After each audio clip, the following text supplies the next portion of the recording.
So the word is so powerful. Amen. Amen. Well, bless God. It's myself and amen. And my cousin Shawna. Bless God.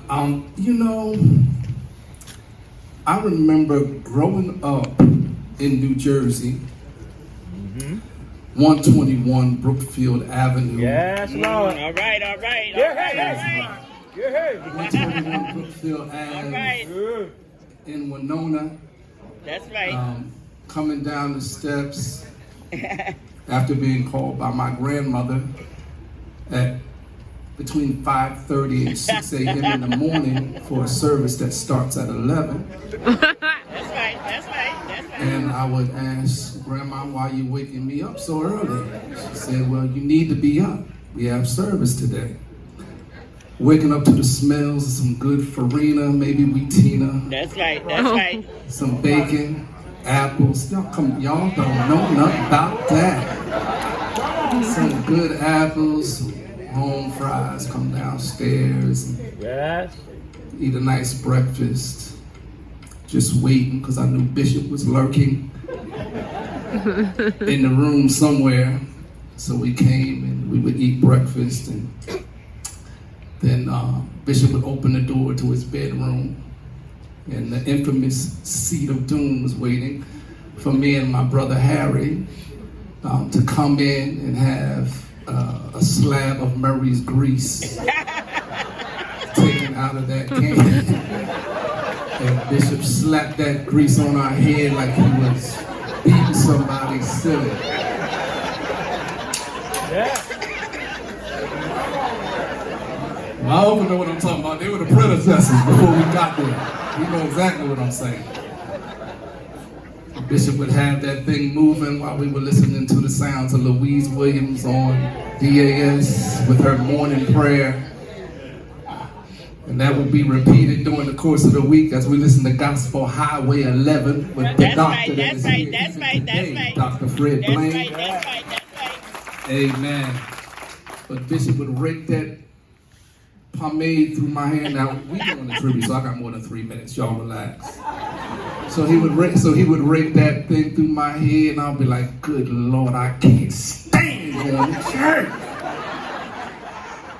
Where are we going today? Here we go. Where are we going today? We would get up early. I didn't know we were going to Atlantic City. We were going to Glassboro. We were going to the Home Church in Chester, Pennsylvania on Parker Street. The good thing about it was I knew when I got there I wasn't alone. I had my cousins there. My brother Lavelle, Curtis, Elvira, Lalise, Cynthia, all my people. Some of them that are here today, your children are here today. That's right. And that made it just a little bit easier, but I still couldn't stand going to church. You know why? Because Bishop put me in overload. I went on Sunday, then we had to go for another meeting somewhere during the course of the week. Then they said, get ready for choir rehearsal. Then they said, get ready for Sunday school. And then let's get ready for the afternoon service. And then we're going to have dinner in between this. I said, look, this is too much church. It's too much.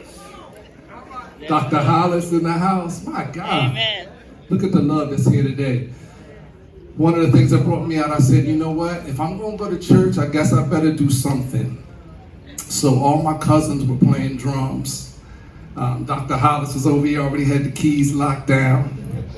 So I said, maybe I better start trying to play bass, because nobody's playing bass. This is my bass player from Philadelphia that came here today. God bless you, Brother Mark. I love you, man.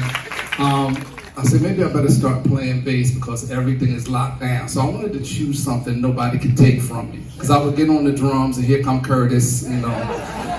I try to play, here come Curtis, move, you know. They ain't say too much and just move. Lavelle had the congos locked down. I would come over with my little congos. When he got there, I had to leave. So I said, you know what? I'm going to get on something nobody can take. So I started playing bass. And I remember the first time I got on the bass, Bishop said, listen, do you know how to play it?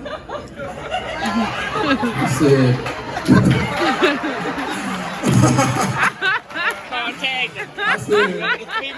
I said, yeah, Bishop, I'm bringing it in. I'm bringing it in. I said, yeah, I know how to play it.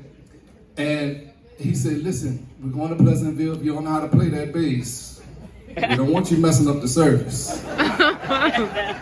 Got there and played the bass, and then that day he played a blessing over my hands. And I'll never, I felt that right there. I'll never forget it. From that day forward, I never looked back. That's right. He anointed my hands. I began to admire him and began to try to emulate Bishop. I just admired who he was, who other people saw he was, to the point where we would start having church down in the basement. Those of y'all that remember that, we would go play church. My cousins know what you're talking about. Give me a few minutes. Give me a few minutes. So we would go downstairs and start playing church, put on the robe, and I was the bishop, and my cousin Shawna, we made let me show you want to get down there. I said, get over there and put your hat on, mother something. You want to do something. But anyway, I wanted to be a preacher like my grandfather because I admired him so much. As I began to grow, I began to see him that he was more than just that one role. As I begin to mature and see so many preachers and so many pastors and so many bishops, and y'all know in the world that we live in right now, I can count on my finger how many have integrity. Yeah. I can count, right. Well, I can count on a couple of, with this hand. I begin to admire him because I saw him outside of just the role of bishop. I saw him as a man. Yeah. So not only did he carry that character and integrity in front of you all, but when the lights went out, he was a good husband. My shadow. Hallelujah. Loved his wife to the core. Good father. Yes, he was. Good provider. Yeah. Not one day did we go without a meal on the table. I'm talking about breakfast, lunch, and dinner. Ladies, breakfast, lunch. And dinner.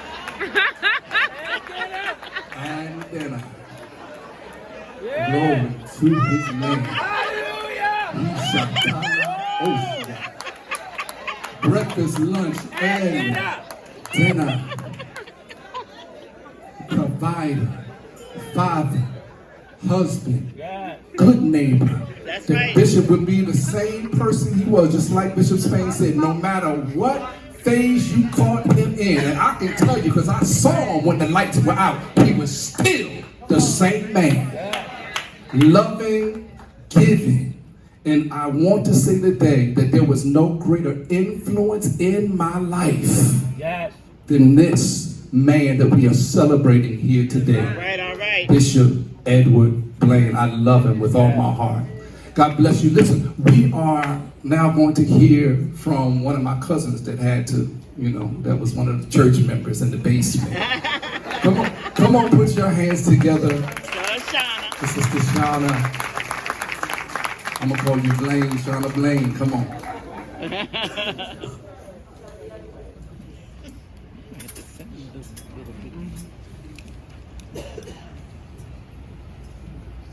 I don't have that much more to say. You said a lot, but I will tell you that I was part of the choir, and I think I had to do the minutes and usher board. Cousin Dina, Latoya, you weren't quite there yet.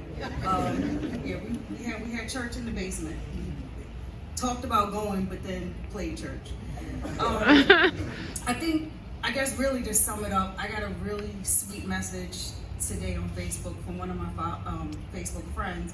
And what he said to me was, I pray that I would be so blessed as to one day earn from my grandchildren the love, honor, respect that you, your siblings, and your cousins showed your grandfather. He was a truly blessed man.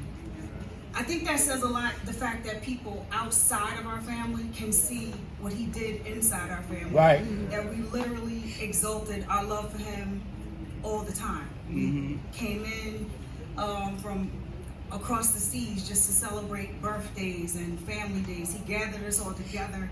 He taught us how to be a family. He made Conway home. No matter, I've been in New York 24 years. Conway is home. I consider myself a South Carolinian. I wasn't born here. And I think we all truly feel that. We love the dirt roads just like he loved the dirt roads.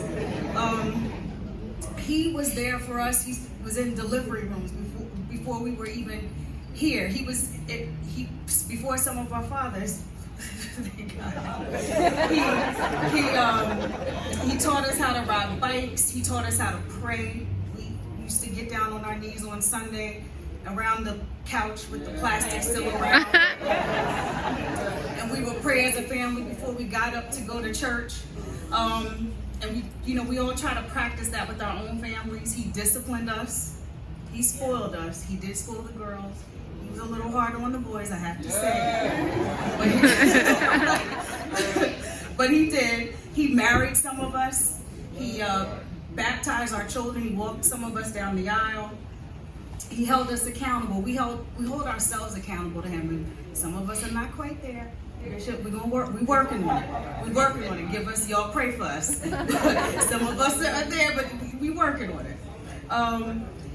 We hold him as the standard, and I think a lot of people have said that here. He's the standard by which we look at even people that we bring in, our husbands, ex-husbands, boyfriends, the men in our family. We all look to be him because he was just that great. And as my cousin said, inside the church and outside the church, people who know us can see it. When they meet him, they feel it, and it gives them a different feeling because they've been around someone who's truly a man of God. He was a man, he was a husband, he was a father, a great-grandfather.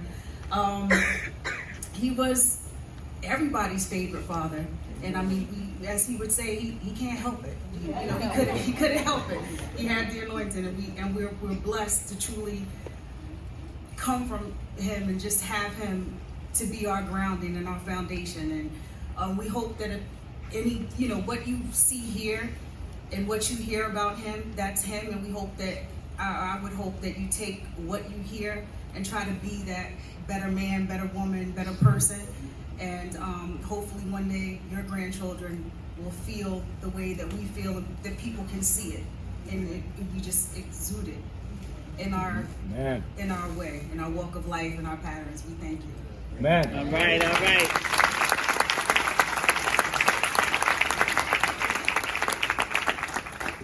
Amen. Amen. I think Bishop being harder on the boys is an understatement. Amen. Yes, Dina, lift your hands up right there. God bless you. I used to say, Bishop, Dina used to get away with so much. Go in the refrigerator, get all the food. I do the same thing. As soon as I stick my hand in there, I felt something slap the back of my head. She just, go sit down. My God. Listen, at this time we are going to have remarks from Bishop Davis. Come on, put your hands together. Amen, amen.